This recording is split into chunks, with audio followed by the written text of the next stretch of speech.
अस्सलाम वालेकुम दोस्तों, मैं हूं उमैर अदीज़ और आप देख रहे हैं यू आर अदीज़। आज हम आए हैं शैलेश सिंह जी के यहाँ, जो कि वाराणसी वस्त्र बुनकर संघ के उपाध्यक्ष हैं। आज हम इनसे बात करेंगे और ये जानेंगे कि आखिर ये लोग जो बुनकरों के सरबराह हैं, इन लोगों ने बुनकरों को क्यों परेशान कर रखा है और उनको क्यों हड़ताल करने पर मजबूर किया है।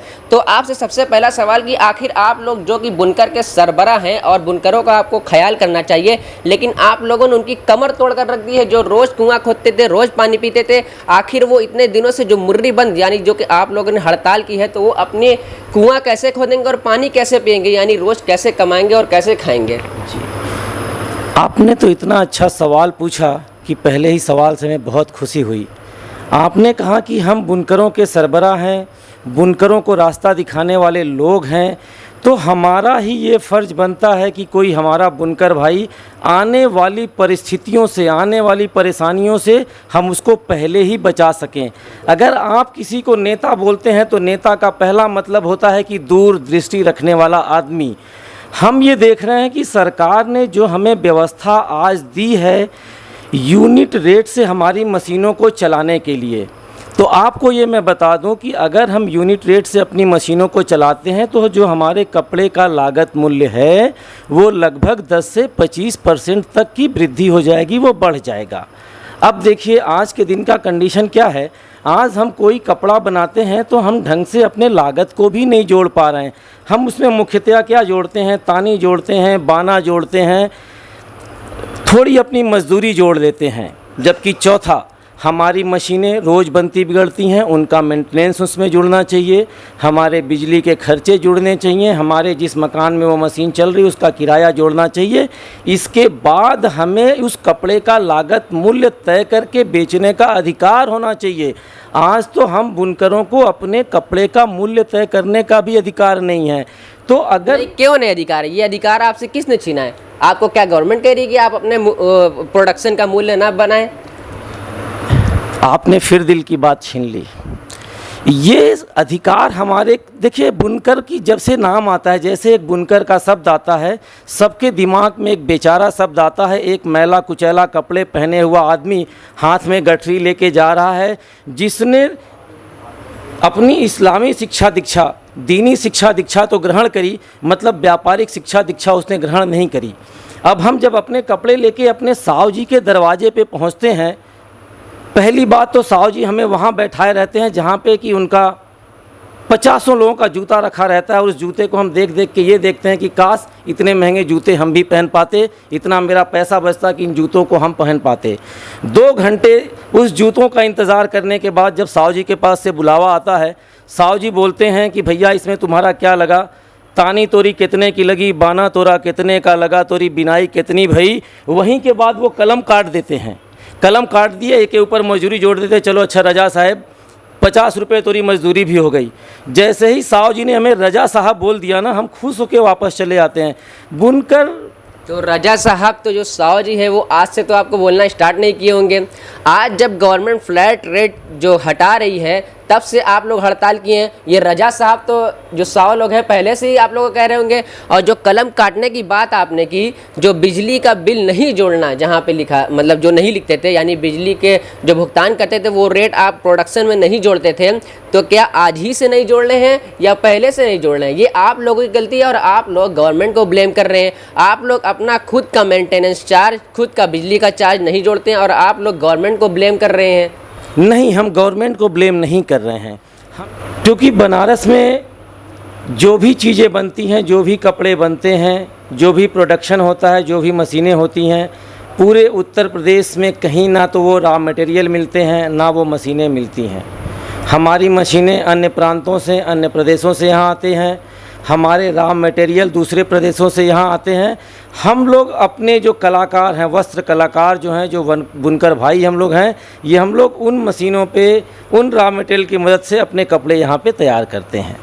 2006 में जब हमारे कपड़े महंगे होने लगे, हमारे काम कम होने लगे, उस समय 6 में आपने कहा कि 2006 में कपड़े महंगे होने लगे, हाँ क्यों महंगे होने लगे? नहीं, मैं बता रहा हूँ, वो रॉ मटेरियल वगैरह जो होते थे वो हमारे यहाँ मिलते नहीं थे, वो बनते नहीं थे। सिल्क बाहर के प्रदेशों से आता था, मशीनें गुजरात और अहमदाबाद से आती थी, तो उन परिस्थितियों को देखते हुए माननीय मुलायम सिंह यादव जी की सरकार ने बुनकरों को एक सस्ती बिजली की सुविधा मुहैया कराई, जिससे क्या हुआ कि कुछ हमारे प्रोडक्शन कास्ट कट हुए। वहाँ से हमारा सामान आना, यहाँ से हमारी सस्ती बिजली का होना, इससे हम थोड़ी तरक्की की तरफ बढ़ने लग गए थे। अगर आप बनारसी साड़ी के पैटर्न की साड़ियाँ बनते हुए सूरत में देखते हैं, बेंगलोर में देखते हैं या कहीं और देखते हैं, तो उसके पीछे कहीं ना कहीं बनारस के बुनकर भाइयों का ही योगदान है। अगर आज वहाँ पे कपड़े बन रहे हैं तो यहीं के लोग पलायन होकर वहाँ पे गए हुए हैं। तो जब यहाँ से लोग पलायन करना शुरू हुए, माइग्रेट होना शुरू हुए, तो आप लोगों ने क्यों नहीं उन पर ध्यान दिया? आप लोगों ने क्यों नहीं फिर देखिए, बुनकरों में मैंने ये देखा कि इनोवेशन नहीं है। वो अपने आप को जैसे पुराने जैसे वो रहते थे वो आज भी रहते हैं, उसमें कोई इनोवेशन नहीं हुआ है। क्या आप ऐसा क्यों कर रहे हैं? मतलब इनोवेशन क्यों नहीं कर रहे हैं? क्योंकि दुनिया इनोवेशन पे चलती है। आवश्यकता, आपने अर्थशास्त्र में पढ़ा होगा कि आवश्यकता आविष्कार को जन्म देती है। लेकिन यहाँ पे बुनकर जैसे पहले रहता था, आज भी मैं भी बुनकर समाज में ही पला बड़ा हूँ। जैसे पहले बुनकर की हालात थी उसी तरह फटे कपड़े, 2 वक्त की सूखी रोटी, आज भी वही हालात है। नहीं, आप ये जो बात कह रहे हैं बड़ा सत्य कह रहे हैं, लेकिन आप ये जान जाएं, अगर बनारस में आज कलाकारी जिंदा है तो वो इनोवेशन की वजह से ही जिंदा है, प्रोडक्शन की वजह से जिंदा नहीं है। यहाँ का जो भी डिज़ाइनें बनाते हैं, हम जो भी चीज़ बनाते हैं, जो भी रंगा मैची बनाते हैं, वो अगले 1 हफ्ते 10 दिन में अन्य प्रदेशों में कॉपी होकर वहाँ पे लंबी क्वांटिटी में बिकनी शुरू हो जाती हैं, वहाँ सस्ती हो जाती हैं। लेकिन वो जब तक एक कॉपी लेके आते हैं तब तक हम दूसरी, तीसरी, चौथी कॉपी बना के तैयार रखते हैं, और उसी इनोवेशन के जरिए और उसी की वजह से हम जिंदा हैं। अगर आज बनारस में बुनकरी का काम जिंदा है, बनारसी साड़ी का नाम है, तो इनोवेशन के वजह से ही है। हम इनोवेशन प्रतिदिन करते हैं। सूरत, बेंगलोर, मुंबई, ये लोग तो बनारस की साड़ियों का कॉपी करते हैं। आपकी मांग क्या है? उस पुरानी व्यवस्था पे और उस पुराने रेट पे आपको बिजली प्रोवाइड कराई जाए, या फिर उस पुरानी व्यवस्था पे थोड़ा बहुत रेट बढ़ाकर प्रोवाइड की जाए? हमारी सिर्फ ये मांग है कि जब तक हम अन्य प्रदेशों की तरह सहूलियतें इस प्रदेश में नहीं पाते, तब तक हमारी इस व्यवस्था को, फ्लैट रेट पासबुक की व्यवस्था को उचित मूल्य वृद्धि के साथ हमारी फ्लैट रेट व्यवस्था लागू की जाए, या सरकार हमें वो सब व्यवस्थाएं, वो सब फैक्ट्रियां, वो सब यूनिटें उत्तर प्रदेश में भी लगवा दे, जिससे हमारे कच्चे मटेरियल का उपलब्धता यहाँ पे आसानी से हो जाए और वो हमें सस्ती पड़े। मिसाल के तौर पे जो धागा 120, 25, 30 रुपए किलो के भाव से सूरत में मिल जाता है, वो धागा यहाँ आके हमें 260, 270 रुपये किलो पड़ता है। जो जरी हमें वहाँ पे 130, 40 रुपये किलो मिल जाती है, वो जरी यहाँ आके 400, 450 रुपये किलो पड़ जाती है। ट्रांसपोर्टेशन का कास्ट है। अब चूँकि वो इतना मटेरियल हम पाएंगे तो उनसे मुकाबला करने के लिए हमें एक सस्ती बिजली की आवश्यकता हमेशा रहेगी। मैं ये पूछना चाह रहा हूँ कि इससे पहले गवर्नमेंट ने, जो आप लोगों ने हड़ताल की थी इससे पहले, तो गवर्नमेंट ने आपसे क्या वादा किया था जिससे आपको हड़ताल से पीछे हटना पड़ा, और फिर ऐसा क्या हुआ कि जिससे फिर से आपको हड़ताल करना पड़ा? देखिए, ये बात आपने जो बोली बहुत अच्छी बात बोली। जब सरकार ये योजना लेके आई थी कि हम आपको यूनिट बेस्ड मीटर आधारित हम आपको बिल देंगे, तो हम लोगों ने सारी चीज़ कैलकुलेट की। हम भी गवर्नमेंट की खिलाफत नहीं चाहते, लेकिन जब हमने ये देखा कि हमारे कपड़े का मूल्य इतना बढ़ जाएगा कि हम मार्केट में कंपटीशन के लिए बचेंगे ही नहीं, मतलब कि हमारा वजूद मिटने वाला है, तब हम लोगों ने हड़ताल न कह के ये बंद करके सरकार के पास ये कहने गए कि इसमें हमारी व्यवस्था को कुछ अच्छी व्यवस्था जैसे चल रही थी वैसे चलने दी जाए। तो वहाँ पे हमारी जो बातें हुई, वहाँ पे मुख्यमंत्री जी के द्वारा नियुक्त किए गए वार्ताकार माननीय नवनीत सहगल साहब से, उन्होंने कोरोना पीरियड का लाभ देते हुए 31 जुलाई 2020 तक हम लोगों को उसी पुरानी व्यवस्था से पैसा जमा करने का आश्वासन दिया, भरोसा दिया। उसी पुरानी व्यवस्था पे और उसी पुरानी रेट पे भी, उसी पुराने रेट पर भी। उसके बाद उनका ये कहना था, हम लोगों के 2-3 और सवाल थे। अब आप ये ध्यान दें, जब हमें बिजली, सस्ती बिजली मिलने लगी, सब्सिडी मिलने लगी, तो बुनकर अपना पैसा, जो बुनकर के हिस्से का पैसा था, बुनकर उसको विभाग में बराबर जमा करते चला आया। लेकिन बिजली विभाग को, वस्त्र हथकरघा विभाग ने पैसे नहीं भेजे सब्सिडी के। ये परेशानी शुरू ही हुई जब से ये राजस्व, मतलब ये आप ये कह सकते हैं कि जब से इस योजना का नोडल अधिकारी बनाया गया हस्तकरघा विभाग को, तभी से ये परेशानी शुरू हुई। लेकिन मैंने बीजेपी के एक नेता से बात की थी, उन्होंने ये कहा कि मैंने मुलायम सिंह यादव से ज़्यादा इस गवर्नमेंट ने सब्सिडी दी है, और आप कह रहे हैं कि गवर्नमेंट ने सब्सिडी नहीं दी है। नहीं, आप जो कह रहे हैं उन्होंने बहुत अच्छी बात की। मुलायम सिंह से ज़्यादा सब्सिडी देना उनको इसलिए बनता है कि मुलायम सिंह के ज़माने में जब ये योजना शुरू हुई थी उस समय पूरे प्रदेश में मिला के मुश्किल से 60,000 पावरलूम मशीनें थीं। आज जब धीरे धीरे ये व्यापार तरक्की करने लगा इस पूरे उत्तर प्रदेश में, आज पावरलूम की संख्या लगभग 5 से 6 लाख से है। तो अगर जब आपके लोड बढ़ेंगे, बिजली की खपत बढ़ेगी, तो सब्सिडी भी तो आपको ज़्यादा देनी पड़ेगी। सब्सिडी ज़्यादा दे रहे हैं तो फिर आप कह रहे हैं कि सब्सिडी नहीं पहुंची है। नहीं, सब्सिडी बिजली विभाग को नहीं पहुंची, जिससे मेरे एरियर जीरो नहीं हुए हैं। आप बात समझिए। दूसरी बात मैं कह रहा था कि जो सरकार को तो बिजली का 10 रुपया जाना चाहिए, बुनकर का हिस्सा हुआ 2 रुपये, 8 रुपये हुए हिस्से सरकार के। बुनकर ने अपना 2 रुपया जमा कर दिया, सरकार ने अभी हथकरघा विभाग ने वो 8 रुपये बिजली विभाग को नहीं दिए मेरे अकाउंट में जमा करने के लिए। वो एरियर पीछे से चला रहा है जो वो कई लाख में है, लाखों लाख में है। उसको सरकार हमारा ज़ीरो कब करेगी? हमारी असली परेशानी वहीं है। तो अभी जो गवर्नमेंट कानून नाफिज कर रही है उसमें क्या है? अभी का कानून जो लागू होगा 1 अगस्त 2020 के बाद से, आपकी फैक्ट्री में कितनी मशीनें हैं, क्या हैं, कैसे हैं, उससे गवर्नमेंट को कोई मतलब नहीं है।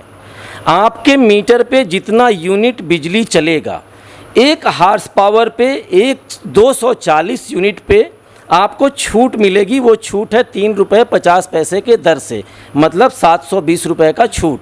अगर आपका मान के चलिए कि महीने भर में 2 मशीनें हैं और 1000 वाट यूनिट उन्होंने कंज्यूम किया, तो 1000 यूनिट का गवर्नमेंट के हिसाब से लगभग वो 7 रुपये 70 पैसे गवर्नमेंट ने किया है। लेकिन उससे बहुत सारे टैक्सेस और फिक्स चार्जेस जोड़ने के बाद वो 11 से 12 रुपये के बीच का फिगर आता है।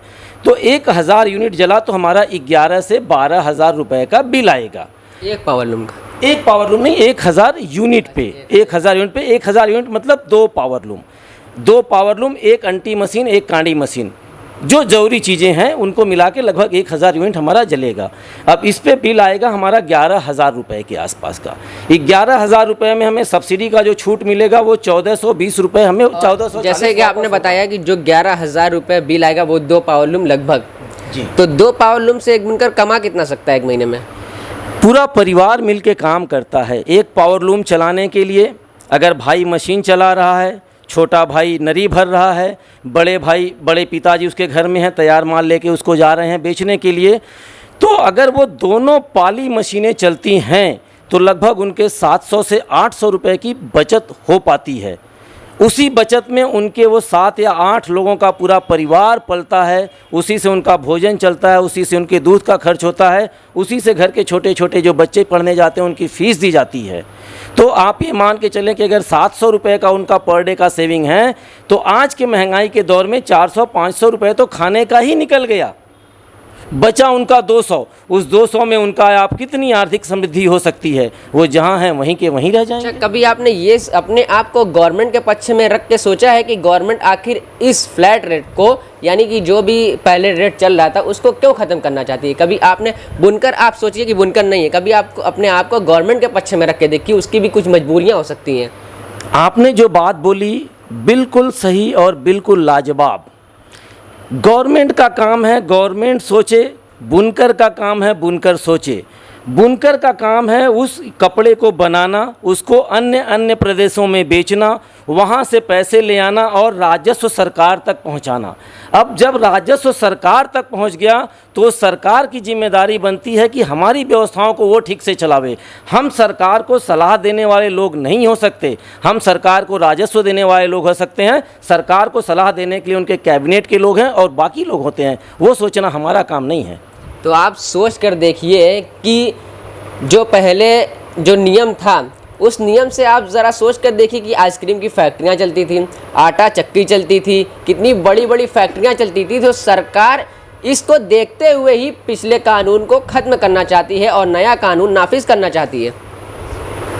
आपको जानकारी के लिए मैं बता दूं, जब भी एक कोई बुनकर नया कनेक्शन लेने जाता है तो सबसे पहले उसको हस्तकरघा विभाग से अपना एक बुनकर कार्ड बनवाना होता है। उस बुनकर कार्ड के बनाने की ये प्रक्रिया होती है कि हम वहाँ पे एप्लीकेशन देते हैं, अपना आधार नंबर देते हैं, अपने बैंक के डॉक्यूमेंट देते हैं, बाकी सारी चीज़ें करते हैं। उसके बाद हथकरघा विभाग का एक सर्वेयर हमारे कारखाने पे आता है, हमारी मशीनों के पास आता है और वो हमारी मशीनों की संख्या हमसे पूछता है, अपने आँख से देखता है, कभी कभी वो हमसे इनवॉइस की कॉपी लेके जाता है। इतना सब कुछ होने के बाद अगर ये खेल हो रहा है तो इस खेल का जिम्मेदार बुनकर कैसे हुआ? इतनी जांच के बाद, इतनी कार्रवाई के बाद सरकार के बुनकर ऑफिस में, बनारस बुनकर ऑफिस की बात करता हूँ, यहाँ कम से कम 25 सर्वेयर हैं। अगर इन 25 सर्वेयर की आंख में किसी ने मिट्टी डाल के कनेक्शन लिया आइसक्रीम फैक्ट्री का, आटा चक्की का, माल का, उसका जिम्मेदार यानी आप ये कह। तो दोस्तों हम बात कर रहे थे शैलेश सिंह साहब से, जो कि वाराणसी वस्त्र बुनकर संघ के उपाध्यक्ष हैं। इनसे बात करके हमें खुशी हुई और इनकी जो मांग थी आपने सुना। आप देख रहे हैं UR हदीस। अगर आपको इस वीडियो को ज़्यादा से ज़्यादा लोगों तक पहुंचाना है और सरकार तक और बुनकर तक दोनों लोगों तक पहुंचाना है तो इसको शेयर करें और हमारे चैनल UR हदीस को सब्सक्राइब करना ना भूलें। मिलते हैं नेक्स्ट वीडियो में। अल्लाह हाफिज़।